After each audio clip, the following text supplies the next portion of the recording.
Hi everyone, welcome back. Thanks for joining us today. We've got a brand new story to share with you, so let's begin. My name's Stephen, and if someone had told me a year ago that a single piece of paper would be the reason my marriage fell apart, I probably would have laughed it off. But looking back now, that's exactly what happened. I found a folded note in my wife's bag one weekend when I was tidying up our room. But what that note said, and who it was meant for, that's where the problem started. I didn't know it at the time, but that little piece of paper was the first thread that would slowly pull apart the life I had built with someone I truly believed was my forever. It's hard to wrap your head around something like that when you're married for as long as we were. But before this discovery, things were actually good. So, I didn't expect anything to go wrong. But before everything slowly fell apart, let me tell you how everything started. I never expected to end up with Valeria. Honestly, she wasn't someone I imagined myself dating, let alone marrying. Our mothers were actually the ones who set us up. They were old friends who decided we'd be perfect for each other. I remember rolling my eyes when my mom first brought it up. It felt forced, like two puzzle pieces being jammed together because they looked like they might fit. Still, out of respect, I agreed to give a shot. Our first date was fine. We talked a bit, but there wasn't any magical spark flying through the air. I think we were both just trying to be polite more than anything. It took a couple more dates before things started to feel real. That initial stiffness gave way to something warmer. By our third or fourth time out, we were beginning to click. She told me she wanted to keep working even after getting married, and that she absolutely loved kids. That stood out to me. I respected that. I wanted kids, too, and I never saw a problem with having a wife who worked. So, from that angle, we aligned pretty easily. We didn't date for long. Our parents, who had basically been rooting for us since day one, were thrilled. They saw how we got along and took it as a sign that we were truly compatible. It wasn't long before the wedding plans were underway. I won't say I was pressured, but I will say that the momentum of it all made it easy to go with the flow. The early phase of our marriage felt easy, comfortable, stable. We did the things people in love do. We held off on having kids right away, choosing instead to focus on building a rhythm. Every Friday night, we'd pick a movie and curl up on the couch. In the mornings, we'd drink coffee together, usually enjoying each other's presence. On weekends, we'd run errands. It all sounds ordinary, and maybe it was, but there was a quiet kind of joy in it. We talked through disagreements, tried not to let small issues turn into big ones, and we had an unspoken rule: no dragging our parents into our problems. It felt like we had a solid foundation, and honestly, people around us noticed. Friends would say things like, "You two make it look easy," or "You're such a good match." It made us feel like we were doing something right. But here's the thing about stability. Sometimes it tricks you. You think because you've weathered a few storms together that you're invincible. We had a couple of rough patches, sure, but we always bounced back. That made me think we were untouchable, that nothing could really shake us. I see now how naive that was. That kind of thinking gave me a false sense of security, one that made me blind to what could really go wrong. There were secrets she was holding, things I couldn't have imagined. And eventually, I'd find out in a way that no one ever wants to. But that's a story for a little later. For now, just know that everything seemed perfect until it wasn't. So, things really started to shift after Valeria, and I made the decision to finally try for a baby. I thought we were in a good place. So when we said, let's start a family, I didn't expect that would be the very moment things would start to unravel. While we started trying to conceive, Valeria's behavior began to change. She started coming home later than usual. She'd walk in tired, sometimes well past dinner, claiming she was helping a new colleague settle into the office. I didn't think too much of it at first. I trusted her. What really began to hurt wasn't just her time away. It was the way she started to pull back from me emotionally and physically. She stopped initiating intimacy altogether. And when I tried to get close, when I reached out like a husband should, she'd gently push me away with some version of "I'm tired" or "I'm not in the mood." At first, I gave her space. But the more time passed, the clearer it became. This was a distance that no explanation could really justify. I wasn't happy, but I tried to stay calm. But even with that patience, the change in her was hard to ignore. We started to argue more. It could be over anything. All those little things that didn't matter before started to grow teeth. I tried to talk to her about it, but any time I brought up how I felt, she got defensive. And that hurt more than the silence. Eventually, I realized trying to win arguments wasn't going to help anything. It didn't matter if I was right. What mattered was that we were breaking apart, and I had to figure out a new way to hold us together. So I stopped pushing. I stopped raising my voice or pointing out inconsistencies. Instead, I started trying to repair things quietly. I planned a date night. I suggested dinner at one of her favorite restaurants. I made more of an effort to start conversations, to listen more and say less. I thought if I softened the tension, the closeness would come back. And on the surface, it seemed to work. The arguments slowed down. We weren't fighting as much. But the truth? Nothing really changed. The core of the problem was still there, buried just beneath the surface. We were quieter now, but not happier. It felt like putting a bandage on something that needed surgery. I didn't know it yet, but those cracks were just the beginning. One Saturday afternoon, my wife, Valeria, had gone out with her friends. I figured I'd use the time to straighten things up around the house. I started with the bedroom, folding laundry, making the bed properly, and clearing the clutter. That's when I noticed her work bag sitting near the dresser. At first, I didn't think anything of it, but as I kept cleaning, I found myself looking at it again. I opened it. I wasn't even sure what I was looking for, but as I combed through her things, I found a folded sheet of paper tucked away in one of the smaller pockets. At first, I thought it might have been a receipt or a work-related note. But the second I unfolded it and began to read, my hands got cold. It was a romantic note, playful, flirty, emotional. And it wasn't meant for me. The words weren't just suggestive, they were personal.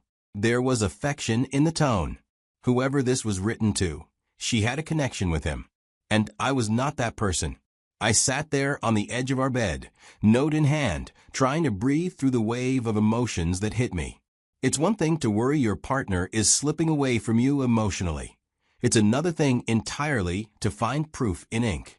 I wanted to confront her right then, to call her and ask, "What the hell is this?" But I stopped myself.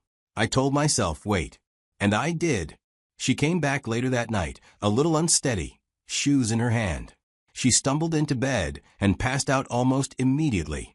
And I just lay there next to her, staring at the ceiling, heart pounding. That note folded and tucked under my pillow like some kind of cursed keepsake. The next morning, she was all smiles. Making coffee, talking about how fun the night had been, asking if I wanted to go grab brunch somewhere. I watched her like a stranger would, trying to make sense of the person in front of me. When the moment felt right, I asked her, calmly, about the note. Who was it for? The change in her was immediate. Her smile faltered, and she said, "What note?" I repeated myself, told her exactly where I found it, and described it so she knew I wasn't bluffing. That's when the wall went up. She got evasive, saying it was private. Then came the defensiveness.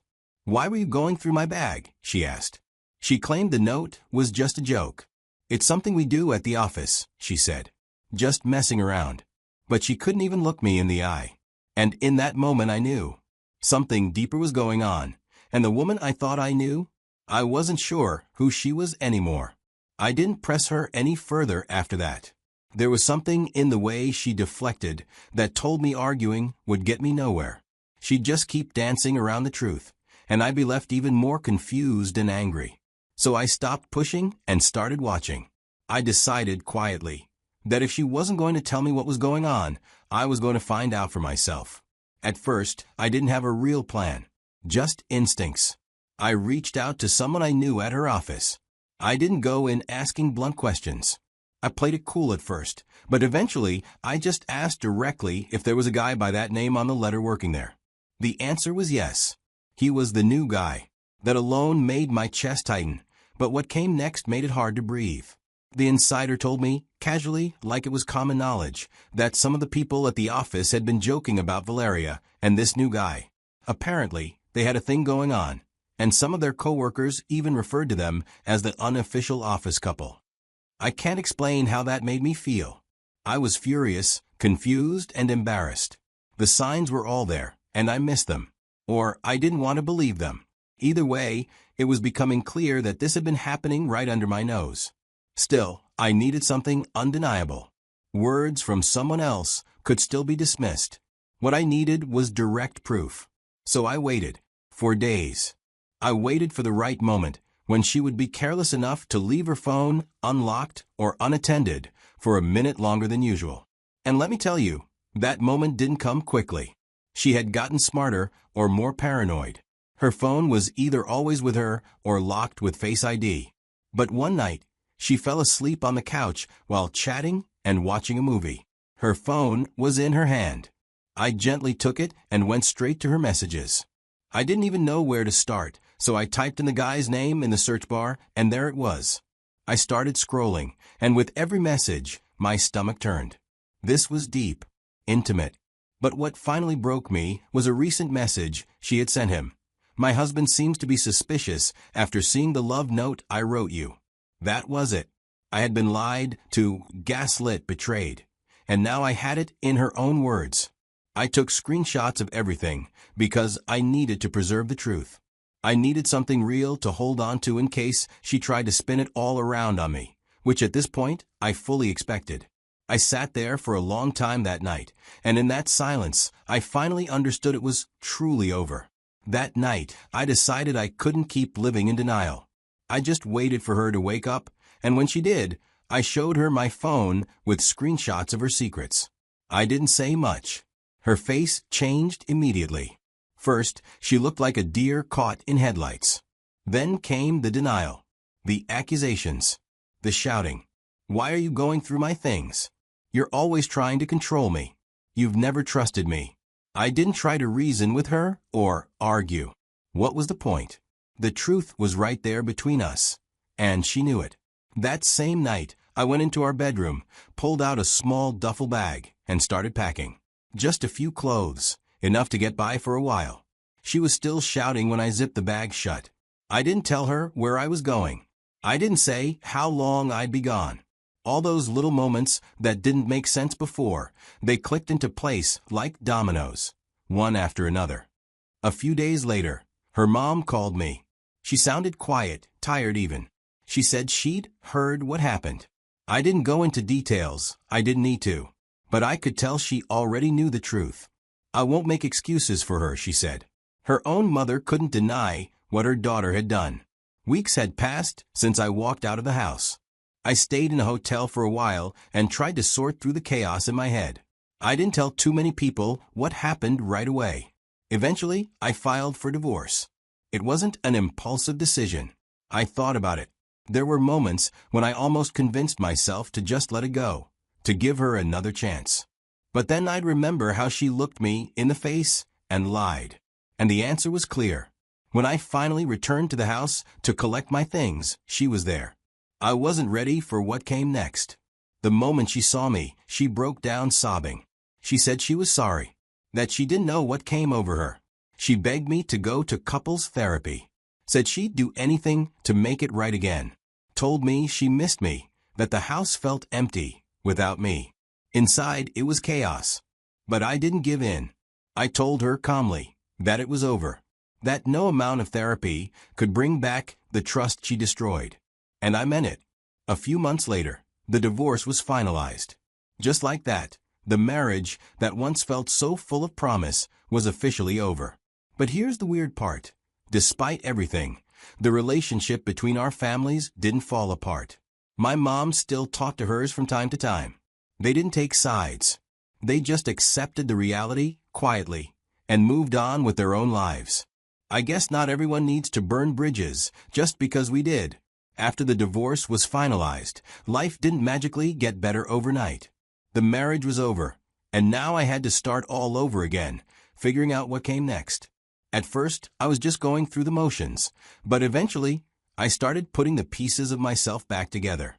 And in that process, I had a lot of time to think about how I got here. One of the biggest lessons I learned is this: trust is not automatic. It's not something you give blindly just because you wear rings or share a last name. Trust has to be proven every single day in the little things.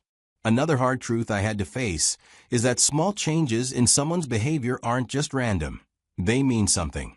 When she stopped initiating affection, when she started coming home late, when she gave short answers or avoided eye contact, I saw those signs. I just didn't want to admit what they could mean. If there's one thing I wish someone had told me earlier, it's this: your gut is not your enemy. If something feels off, it usually is. Don't silence that inner voice just because you don't want it to be true. Don't let fear or comfort keep you in a place where you're being slowly chipped away, piece by piece. I also realized how dangerous nostalgia can be. I stayed in that marriage longer than I should have, partly because I kept clinging to who she used to be. And yeah, those moments were real. But the person she became was not the person I married. And loving the memory of someone is not enough reason to let them keep breaking your heart. So here I am now, not bitter. I still believe in love. I still believe in partnership. But I'll never again trade my peace for someone else's secrecy. And now I want to hear from you. If you were in my shoes, if you found a romantic note in your spouse's bag and slowly uncovered the truth, what would you have done? Would you have walked away? Stayed and fought? I know every story is different, and sometimes the lines get blurry, but your thoughts matter. So, drop a comment below. Share your story or your opinion. I read everything, and honestly, hearing your perspectives helps more people than you know. Let's talk about it.